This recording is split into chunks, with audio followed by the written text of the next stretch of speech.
Hey guys, welcome back to our channel Tisan Vlogs.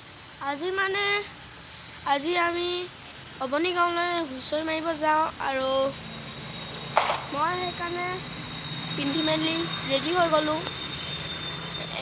এতিয়া আমাৰ ঘৰলৈ প্ৰথম মানুহখিনি আহিব, তাৰপিছত মই সিহঁতৰ লগতে আমি অবনি গাঁৱলৈ যামগৈ আৰু মোক দেখিবলৈ কেনেকুৱা লাগিছে কওক, আপোনালোকে কমেণ্টত জনাব। আৰু এতিয়া বলক ভিডিঅ'টো আৰম্ভ কৰোঁ। আদৰিবৰ কাৰণে কাপোৰ পাৰি থৈছে, এয়া চাওক।